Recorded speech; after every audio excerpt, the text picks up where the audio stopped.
Hello, it is 8 p.m. on October 21st, 2020. Welcome to the weather update. I had an update before on Hurricane Epsilon. It's strengthened again since the last update. Before I get started, I want to show you what it looks like here on the screen. And you see how large this thing is. Look at how large it is. I mean, again, if you placed it, let's say you placed it over New York, this would stretch from Washington, D.C., maybe even the Virginias, all the way up to Maine. So this is a large storm. It's very large. So if we draw out all the players here that we have Epsilon over here. All right. We have our hurricane over here. And we have our stalled frontal boundary over here. All right. And we've got this big, broad upper ridge over here. So everything is just blocked right now. And we're stuck in this just tropical flow and this is not moving very fast either because of the upper high. The jet stream is over here. This is where the jet stream is, and it's not even close to us. And this front isn't making any progress at all. So we're going to get the latest on Hurricane Epsilon from the National Hurricane Center. They're still watching this area too. They say it's a 0 chance, but we'll see. So the latest public advisory on Hurricane Epsilon. So Epsilon is expected to pass east of Bermuda by late tomorrow, as of 8 p.m. Its location is 29.6 north, 60.5 west, about 315 miles southeast of Bermuda. Maximum sustained winds now have risen to 115 miles an hour, moving west-northwest at 10 miles an hour, and the minimum surface pressure is 951 millibars, or 28.08 inches. Hurricane force winds extend outward up to 25 miles from the center, and tropical storm force winds extend outward up to 450 miles, mainly to the north of the center. This is one hell of a potent storm, for sure. If we go back to the site here, you'll see tropical storm conditions are expected on Bermuda this evening and continuing intermittently through late Thursday, when Epsilon is forecast to make its closest approach east of the island, and therefore a tropical storm warning is in effect. There's also going to be dangerous surf in this area. That is going to eventually affect the east coast. So if we look at some of these, you can see some of these probabilities here, these wind speed probabilities here. You can see that's a large area. You can see that is a large area because this is a large storm. Even though the hurricane part is kind of compact, but the tropical storm part is quite large. This is the track right here, and they see they have the M there for major hurricane. It might stay a major hurricane a little further north than that. But you can see, look at it, it stays a hurricane. Look at how far north it stays a hurricane till. That's crazy, all right? That is nuts, and that's all because of those warm ocean temperatures that we're seeing. That is why we're seeing what we're seeing. So let's take a look at the latest satellite loop here of Epsilon on the infrared, and you can clearly see that classic buzzsaw look. It's got the classic hurricane look right there. It's still strengthening. Look at that, a very healthy storm. A very nice convection around the eye. Very well defined eye too, by the way, as you see here in this. And here's Bermuda over here, and it looks like it's heading right toward Bermuda, but it's expected to make a turn. Well, we better hope it makes a turn, because right now it looks like it's heading right for Bermuda. Bermuda is right over here, but it is supposed to make that turn. As it moves further north, it'll pick up a little bit of a wind flow that'll pull it up north, hopefully, around that upper high. So let's go look at the regular. Many different ones here. Let's see. Let's do this one here. This is the visible turning into shortwave, so you get to see the visible. There's the visible. Look at those cloud tops there. So you can clearly see that this is a pretty intense hurricane. And it still looks like it's not changing. It almost looks like it's moving more westerly than anything. It almost looks like it's moving due west, not even west-northwest. Hasn't turned yet. Folks in Bermuda better hope it turns soon. So that's what it looks like on the satellites, and we can look at some of the models. Obviously, we've already looked at these tracks. They're all clustered, so the tracks pretty much, we're pretty sure that it's going to move more toward the northwest and then north. That's the models indicate. However, models, sometimes they underestimate things. Let's go ahead and look at the intensity guidance. Most models keep it pretty strong. There's two camps. One that keeps it strong, and another that gradually weakens it. Probably going to think some of the models even strengthen it even further. So that is another potential for this storm. You've got to remember the models have underestimated this thing since day one. So we're going to go look at models now. And before I actually do that, let's talk about the current conditions in our area briefly. It's a pretty warm, muggy night out there, very humid. We have some fog and mist around. Temperature is 64. You got to remember the current temperature is above normal for the high temperature for the day. So that's how warm it's going to be tonight. It's not going to drop very much with the dew point around 63. It's going to be pretty humid, and there's going to be some dense fog around too. They might have issued a dense fog advisory because of that. Yes, there is well, it looks like it's mostly over New England, but I wouldn't be surprised if some of the coastal areas along the shore, South Shore, maybe the East End, also get added to a dense fog advisory, because there was some dense fog this morning over there and last night as well. Looking at the current conditions across our area, you can see very warm temperatures in the mid-60s, dew points in the mid-60s everywhere. And look at that, temperature still hovering around the 70-degree mark in parts of New Jersey.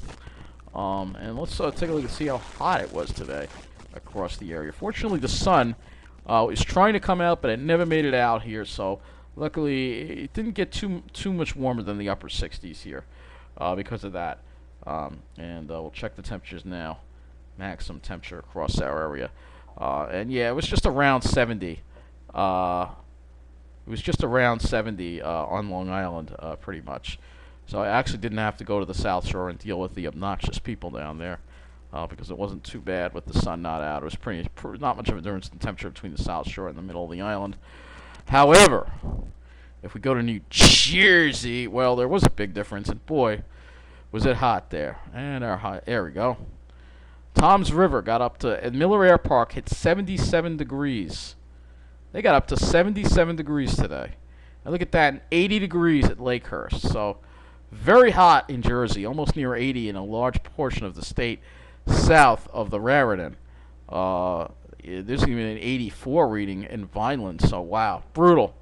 That is way above normal. You're talking 15 to 20 degrees above normal in New Jersey. And again, New Jersey is one of the states that is actually warming more rapidly than any other state in the whole country. And they're really feeling the brunt of these effects from climate change. It was pretty hot there today. Again, not unless you were right along the coast. If you're right along the coast, it was a little cooler. We can pull in a little more, and you can see that it was a little better in Bayville, where it was 73, and 68 in Island Heights. So if you're on the shore from Route 9 eastward, in this area here, you probably got a decent sea breeze. But anything west of that, it was hot. It was hot. It's October. It should not be hot in October. But that is because of the abnormal pattern we are in that we are going to be stuck in for a while. So let's take a look at the models here, and we will also look at, actually before we do that, we're going to look at what's going to be happening here with Epsilon. This is the Euro again, and honestly, these models have been so far off, I don't even feel like looking at them because look at it's still underestimating. I have it on wind gusts, and it has 68 miles an hour. We know it's stronger than that. So, I'm like, why bother looking at it? We can look at it to see the track, but, the strength is way, way off on these models. They're not picking up on the strength. Let me see if the GFS is any more receptive to this. Nope.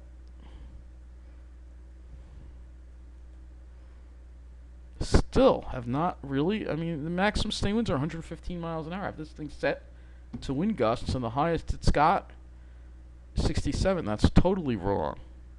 That's totally wrong. Let me look at the NAM and see if that one's any better.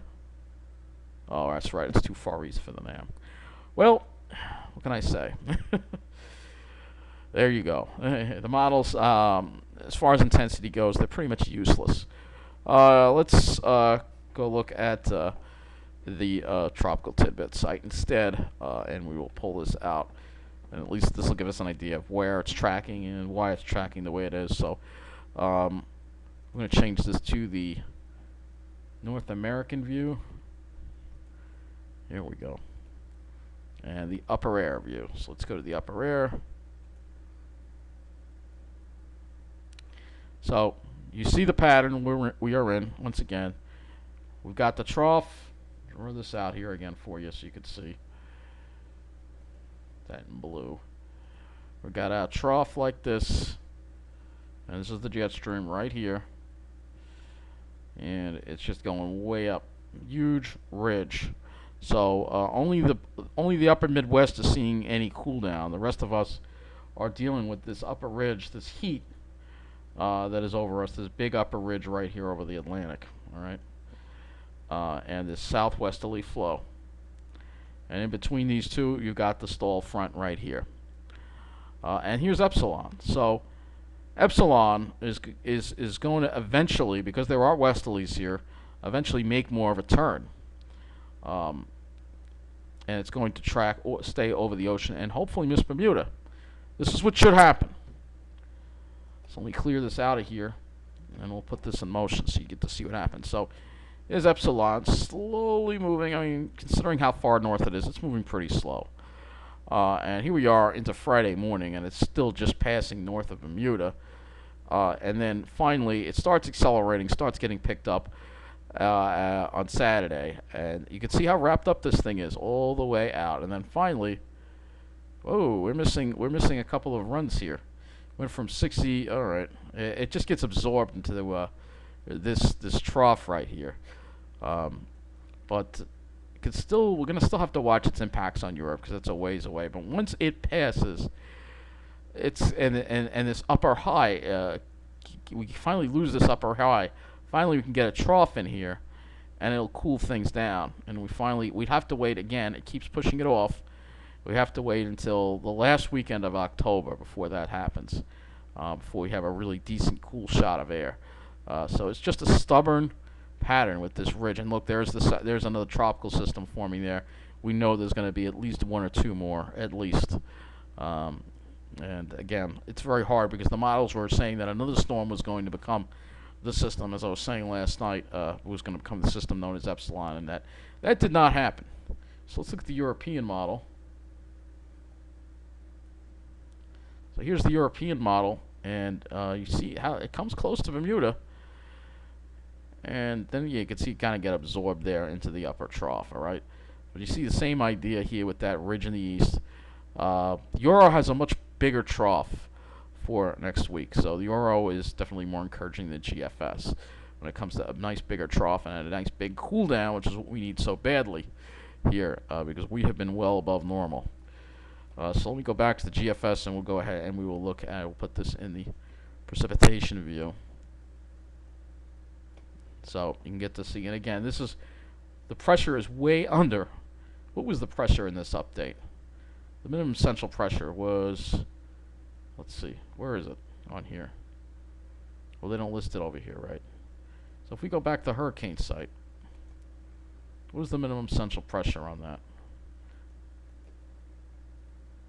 Minimum central pressure, 951 millibars. If we go look at the model, it has it at 978. So you see how far off these models are, and you know it's going to strengthen some more as it nears Bermuda. It's going to gain strength. The GFS deepens it as it moves further north. It deepens it. So this thing could become. I think it's not out of the question. This thing could reach Category 4 status, and it's very far north for a Category 4, and it seems like it's bringing it a little closer to parts of the Canadian Maritimes. This is going to have to be watched as well. Does seem like the track has shifted a little more west since the last run. Let me go ahead and look at the last run. Yeah, yeah, it has. It has a little bit. Just a little bit, but it's a trend. Um, and so, yeah, this thing just continues, and then finally, this thing actually now looks like it might wind up hitting Greenland, maybe. Man. So, yeah, it's pretty nuts. I know that's what we're all focusing on. We look at our weather, though. You will see that we have a cold front that kind of washes out to our south on Sunday. We'll have a dry day. That Sunday will be the only day it's going to be comfortable, I think. Then the humidity and rain chances come back, and then we're going to have to deal with a series of fronts trying to get through, and we'd have to wait until, again, the last weekend of the month to get a decent, cool, dry shot come in according to the GFS. And again, this is what it looks like there on the GFS as far as Epsilon goes. Let me look at the ICON model, which is not a model I use a lot, but we'll look at that too as well. Is the ICON any closer to reality? No, it's not. It has it at 985. So these are just way, way off here. Way off. Way off.